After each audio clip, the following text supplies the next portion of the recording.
नागपुर में एक ऐसी जगह है जहां आप करोड़ों साल पीछे चले जाते हो। इस जगह का नाम है नागपुर सेंट्रल म्यूजियम, जिसे लोग प्यार से अजब बंगला भी कहते हैं। इस म्यूजियम को ब्रिटिश गवर्नमेंट ने 1863 में बनवाया था। यहाँ रखे संग्रह की कहानी सिर्फ 160 साल पुरानी नहीं है, बल्कि करोड़ों साल पीछे जाती है, जब इस जमीन पर डायनासोर जैसे विशाल जीव रहते थे। इस म्यूजियम में विदर्भ से मिले डायनासोर फॉसिल्स और एग्स रखे हैं। इसके बाद आता है प्री हिस्टोरिक युग, जब इंसान पत्थरों से औजार बनाता था, शिकार करता था और आग का इस्तेमाल सीख रहा था। म्यूजियम में रखे ये स्टोन टूल्स उस दुनिया की खामोश लेकिन गहरी कहानी सामने रखते हैं। फिर हम पहुंचते हैं मेगालिथिक यानी आयरन एज के दौर में। यहाँ पत्थर की बनी कब्रें, लोहे के औजार और हथियार देखने को मिलते हैं। इन अवशेषों से समझ आता है कि उस दौर में लोग औजार बनाना और उनका इस्तेमाल करना सीख चुके थे। इस म्यूजियम में वाकाटक राजवंश के समय की मूर्तियां और आर्कियोलॉजिकल अवशेष देखे जा सकते हैं। यही वह राजवंश था जिसने अजंता केव्स जैसी अद्भुत कला और वास्तुकला को संरक्षण दिया। नागपुर का धार्मिक इतिहास काफी पुराना है और इसमें कई धर्म शामिल हैं। यहाँ एक ही स्थान पर बुद्ध की प्रतिमाएं, हिंदू देवताओं के विग्रह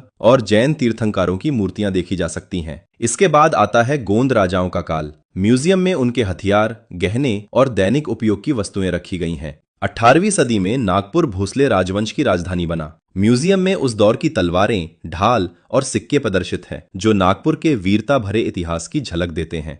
इस म्यूजियम का एक खास आकर्षण है छत्रपति शिवाजी महाराज से जुड़ी विरासत। यहाँ वाघनक और मराठा शस्त्रों की प्रतिकृतियां प्रदर्शित की गई हैं। ब्रिटिश आर्किटेक्चरल स्टाइल की वजह से लोगों ने इसे अजब बंगला कहना शुरू किया।